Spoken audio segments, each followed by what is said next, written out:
ભાજપના ચૂંટણી પ્રચારમાં ભાજપમાં ભરતી મેળો શરૂ થયો। રાધનપુરમાં કોંગ્રેસના ગઢમાં મોટું ગાબડું પડ્યું છે।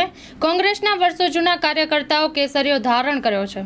રાધનપુર કોંગ્રેસના પૂર્વ પ્રમુખ નવીનભાઈ પટેલ કોંગ્રેસથી છેડો ફાડી ભાજપમાં જોડાયા બાદ કોંગ્રેસના કાર્યકર્તા પણ ભાજપમાં જોડાયા છે। રાધનપુર તાલુકા કોંગ્રેસ પક્ષના માજી તાલુકા પ્રમુખ અને પૂર્વ વિરુદ્ધ પક્ષ નેતા સોનાજી ઠાકોર, મહેમદાબાદ ગામના આદમભાઈ રાવમા, સાદિકભાઈ સહિતના કોંગ્રેસના કાર્યકર્તાઓ કેસરીઓ ધારણ કર્યો છે અને મહેમદાબાદ ગામે ભરતસિંહ ડાભીના પ્રવાસના કાર્યક્રમ દરમિયાન કોંગ્રેસના કાર્યકર્તાઓએ કેસરીઓ ધારણ કર્યો છે।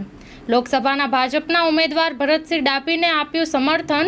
પાટણ જિલ્લાના રાધનપુર તાલુકાના ગ્રામ્ય વિસ્તારોમાં ભારતીય જનતા પાર્ટીના પાટણ લોકસભા 3ના ભાજપના ઉમેદવારના ચૂંટણી પ્રચારની અંદર કોંગ્રેસના કાર્યકર્તાઓ ભારતીય જનતા પાર્ટીમાં જોડાઈ રહ્યા છે। રાધનપુર તાલુકાના અલગ અલગ ગામમાં પ્રવાસની અંદર લોકસભાના ભાજપના ઉમેદવાર ભરતસિંહ ડાભી અને રાધનપુર વિધાનસભાના ધારાસભ્ય લવિંગજી સોલંકી અને પાટણ જિલ્લા ભાજપ પ્રમુખ દશરથજી ઠાકોર અને ડોક્ટર ગોવિંદજી ઠાકોર અને ભારતીય જનતા પાર્ટીના સંગઠનના હોદ્દેદારો ચૂંટણી પ્રવાસમાં જોડાયા હતા।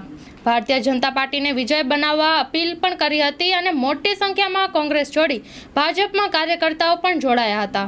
3 લોકસભા સીટના ઉમેદવાર ભરતસિંહજી ડાભીના આજે પ્રવાસની અંદર ચૂંટણી પ્રવાસની અંદર અમે નીકળ્યા હતા। એમાં મહેમદાબાદ ગામમાંથી સરપંચશ્રી, પૂર્વ તાલુકા પંચાયતના સદસ્યશ્રી અને એમની સાથે ઘણા લોકો આજે ભારતીય જનતા પાર્ટીમાં જોડાયેલા છે, જે ઘણા ટાઈમે કોંગ્રેસમાં કામ કર્યું હતું પણ એ વિકાસ કર્યો છે જે ભારતીય જનતા પાર્ટીમાં નરેન્દ્રભાઈ મોદી અને ગુજરાતની અંદર ભૂપેન્દ્રભાઈ પટેલની સરકારે જે વિકાસ કર્યો છે એને પ્રભાવિત થઈને એ આજે ભારતીય જનતા પાર્ટીનો કેસરીઓ ધારણ કર્યો છે એમને।